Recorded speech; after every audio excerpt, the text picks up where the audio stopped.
Well, Senate Minority Leader Mitch McConnell and Senator Dianne Feinstein are facing some questions after some episodes caught on camera this week. McConnell freezing up at the mic and Feinstein seemingly confused during a vote. What could this say about their health and how long they may have left in office?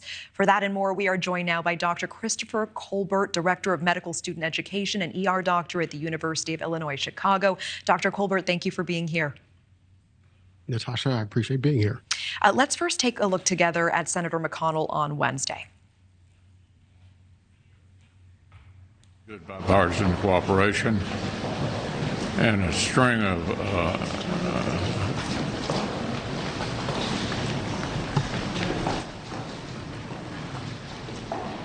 Okay, so you say that the question you've heard in your ER all week is, Doctor, what happened there? What jumps out at you when you take a look at that video? Well, clearly what we can see is that moment of fog. And so that moment of fog for any physician that would come into the patient that would come into the emergency room, we would assess both the brain of the patient, the heart of the patient, and the electrolytes. Sometimes this conversation can, and the differential would range from fatigue, electrolyte imbalance, and in some aspects, stroke. You know, we do know that McConnell suffered a concussion and a fall back in March. There are reports that he has stumbled a few times since then. At 81 years old, could freezing up be any sort of lingering effect? And does this concern you about his capacity to serve in this high office? Well, there's two aspects that are extremely important. Number one is the fact that Mitch McConnell is 81 years old.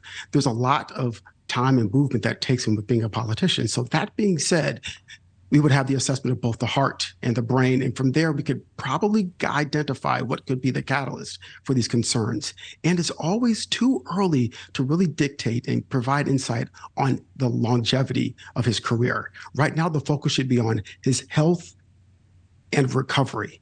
And that health and recovery will ensure and give insight to his ability to work as a politician. Okay, I appreciate that. I do want to turn to the second high-profile event that happened on Thursday. Senator Dianne Feinstein seeming confused during a vote and needing to be reminded at one point. Let's take a look at that.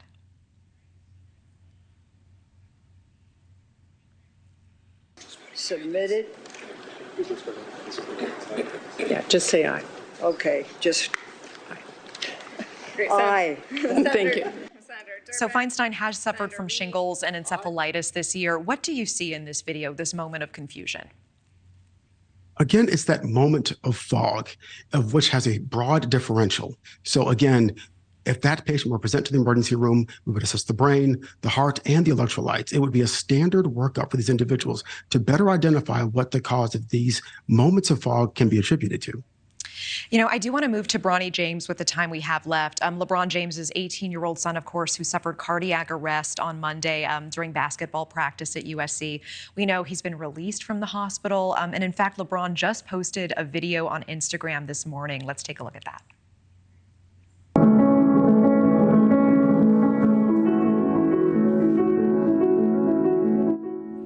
We don't know exactly when this video was taken, but if this is recent, what would seeing him move and act this way say about his chances of making a recovery here and maybe playing basketball again?